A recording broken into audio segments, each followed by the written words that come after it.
Donald Trump asks Greg Abbott to cheat for him. They try, they fail. A Trump-appointed judge even helped with that. The map has just opened up for Democrats. So why do you think Ghislaine Maxwell is in a minimum security prison and is being waited on basically hand and foot? I don't know, and I don't care. Well, that's but I beautiful. do know this, I love Jessica. that you don't know and you will don't find care.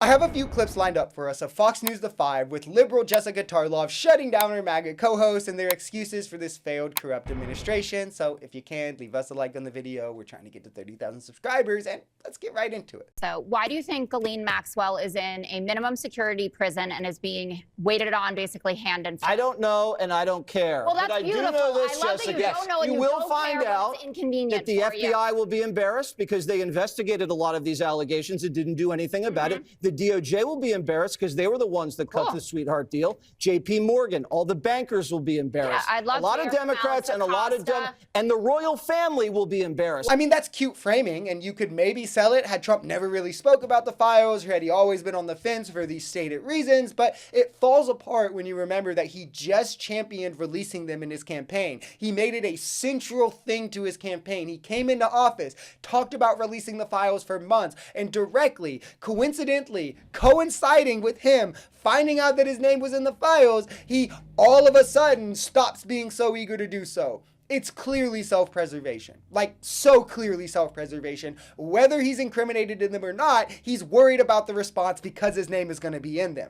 This is what it will come down to, right, though, is people hand-waving Trump's actions with no attempts of rationalization. Just, oh, it couldn't possibly be Trump. This backfiring with the gerrymandering is a massive deal. So Donald Trump asks Greg Abbott to cheat for him. They try, they fail. A Trump-appointed judge even helped with that. So now it looks like Republicans aren't going to net any seats. Indiana's running away from this as well. And the winner, Greasy Gav, with Prop 50, it looks like Democrats could end up with just an extra 3 seats. Kevin Kiley, a vulnerable Republican in California, unleashing. So angry because he's going to lose his seat, all because they tried to rig the system and then failed. I mean, ultimately what happened was Texas was trying to racially gerrymander their map, disrupt precedent, doing it in a fashion nobody ever has or ever seen before, and go against the law to draw a map favorable to Republicans by disenfranchising black voters. And a Trump-appointed judge struck this down, so you can't even say it's a radical liberal. However, because California uses an independent commission, and this was voted on by those in California in overwhelming fashion, there is no gerrymandering behind it, thus it might go on.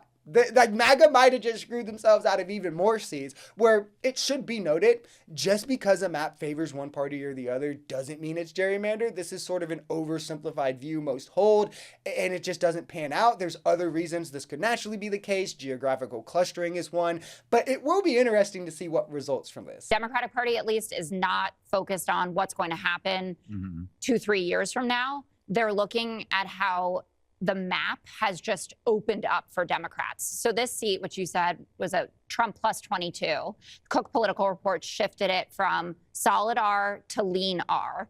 The Republicans have had to put in hundreds of thousands of dollars in late-breaking cash because they think that this could be a real race. And Democrats have overperformed in special elections by an average of 15 points all through 2025. The Marist poll from today, I get it, it's an outlier with Democrats up 14 points on the generic ballot. But even if that's 8-9 points, that's how you say blue tsunami. Which, guys, it should be noted, this is why Republicans wanted to cheat in the first place. The map was already favorable to Democrats just based off the seats that would be up. But then with the botch job Trump has done since taking office, the cruelty, the stripping of healthcare, food stamps, the tax on democracy, I mean, even more seats that were once saw as uncontestable are now contestable. Like from 2020 to 2022 now, in 2026, it's shifted, right? Democrats have all the momentum as well, sweeping these off-year elections, with hopefully then that leading into midterms, the midterms leading into 2028, where we take back the presidency, we clean up MAGA's mess, and hopefully voters don't forget this period